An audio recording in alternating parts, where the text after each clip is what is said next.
Well, last week we learned a little bit more about how First United Methodist Church of Stewart is staying poised to remain for Stewart, for our community, for the long run.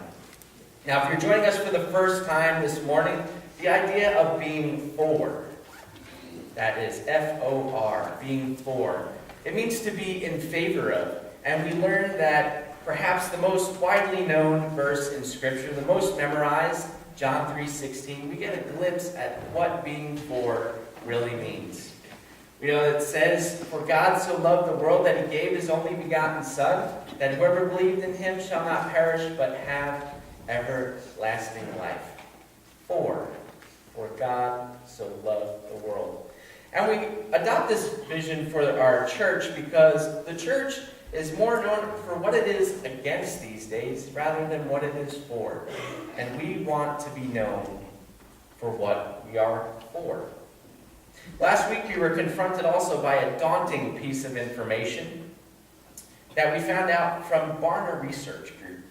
And that was that the majority of our churches in this country today, over 65%, are in a period of decline. 65% or more. Sadly, this piece of information was followed up by another disheartening trend that Barna let us know about. And it paints a particularly gloomy future.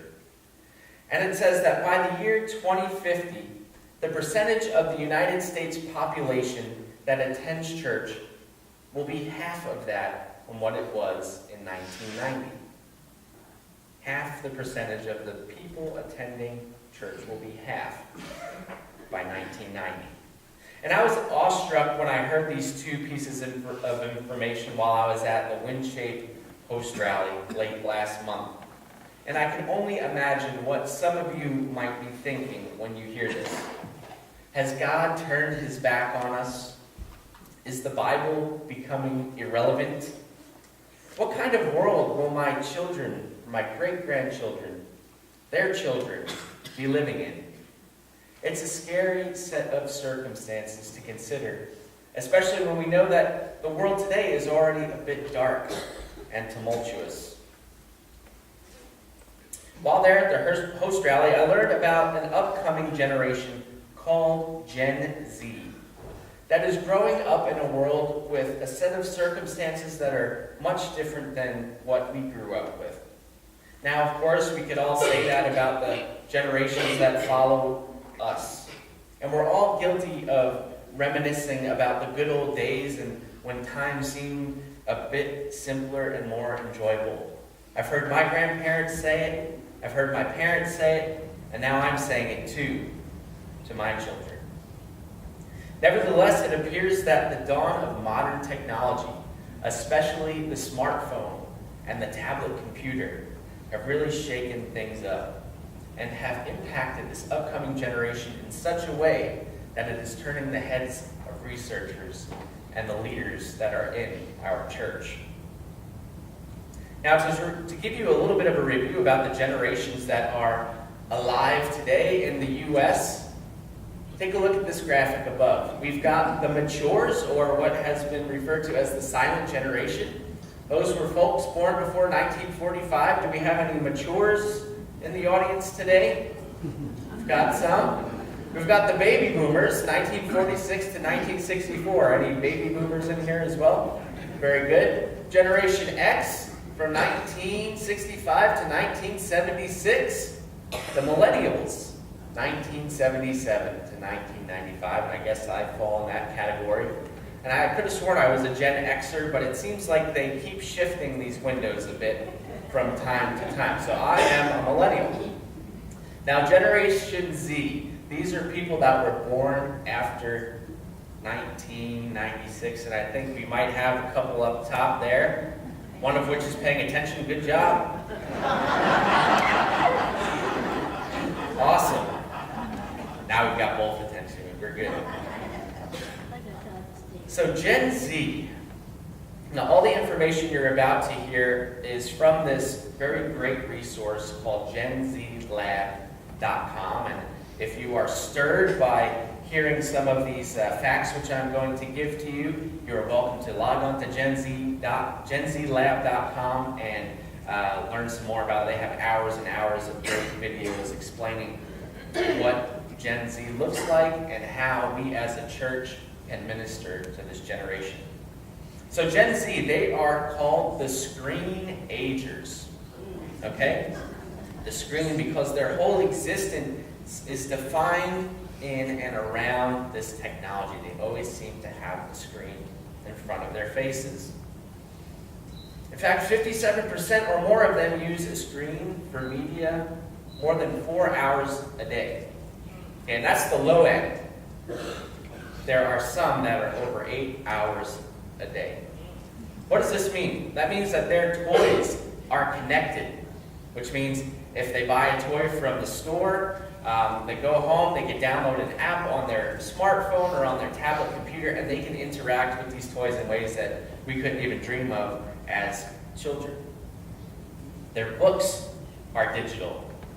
Children's books you buy, you can download them instantaneously on a phone or a tablet. There are comic books, magazines, everything is now digital. Their TV is being replaced. What does that look like? Well, you might see in a living room a couch, right? And instead of kids that are hanging out together, instead of watching a TV together, they're all individually watching something different on their phones at the same time while on that couch. So TVs 10 years from now might not be so much of a thing for this generation. You know, this is where they hang out with friends. Just a couple days ago, I was in my bedroom and my son was on the computer playing this popular game called Roblox, which is it's a very creative game that they can go around and build things and play awesome games with their friends. And he was sitting there and he was on the phone with this thing on an iPhone called FaceTime, if everyone's ever heard of that, where you get to see the person and hear them and interact with them. And he's there playing this game with all of his friends on a video conference call instead of hanging out together. Interesting world, isn't it? Now, Google and the internet have also replaced a lot of people when it comes to asking the hard questions for Gen Zers. So when they have questions about sex, health concerns, their identity, they go to Google rather than their parents or people that they trust. Now this morning, I am guilty of this as well because I wanted to know, can I wear brown shoes with gray pants? And I didn't want to wake my wife up for that. So I consulted Google and it said, why yes, Steve, you can. But I didn't trust it, so I wore my black shoes. And I didn't know where they were, so then I woke my wife up and asked where my shoes were. I'm just kidding, I really didn't do that. If I did, I would not admit to it. So we are going more and more online to ask hard questions. Now, Gen Z, they are also characterized more than ever with an identity crisis. They are seeking what is called social media happiness. Because when they scroll through the social media like Facebook or Instagram, they are seeing the very curated lives of their friends, where only positive things are being shared. So it looks like when we go on there that all of our friends are on vacation all the time and we're not there, so we must be missing out. They are feeling lonely and lost because of this. Now, they were asked, what is important when it comes to your sense of self? And for the first time, out of all of these generations, family did not come first. They are seeking more and more professional and educational achievement. Things that they can show on their social media to say, look, I stand out now. That's a good thing that they're trying to be professionals and that they're trying to get educations.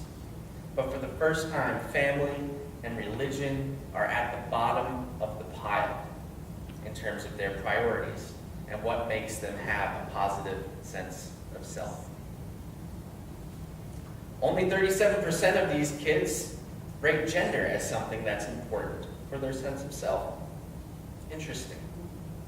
When asked about marriage and becoming a parent, that is on the lowest end of the spectrum of things they want to do by the time they reach age 30.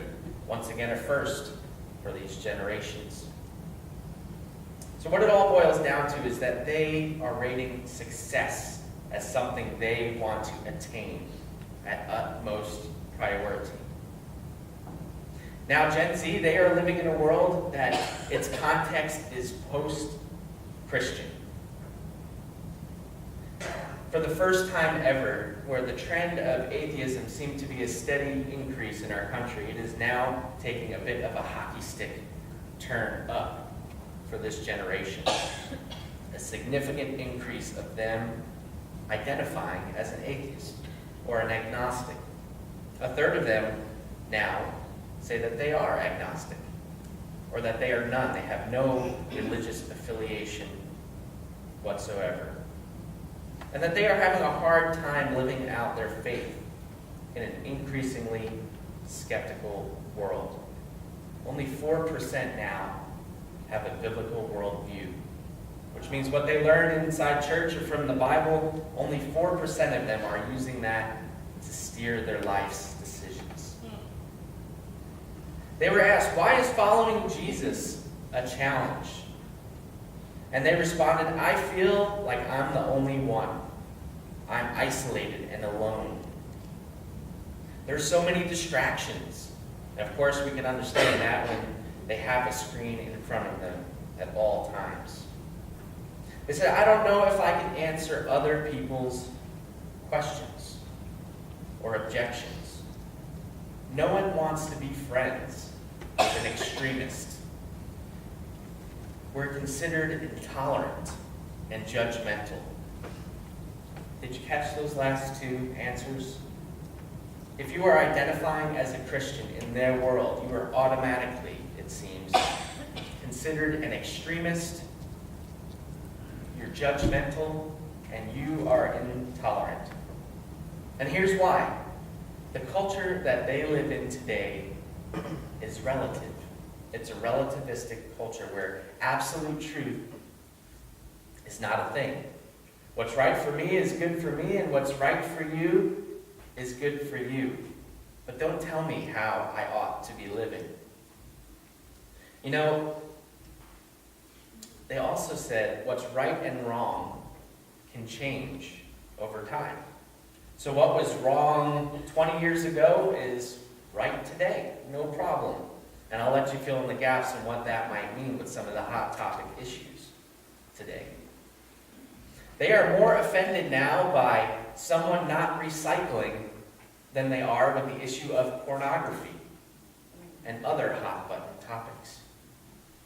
Now, is this all doom and gloom? Should we all just wall ourselves in our homes and stock up on rice and beans and wait out until Jesus makes his return? Now, if you're a fan of Dave Ramsey and you've went through Financial Peace University, that rice and beans part might be a good idea.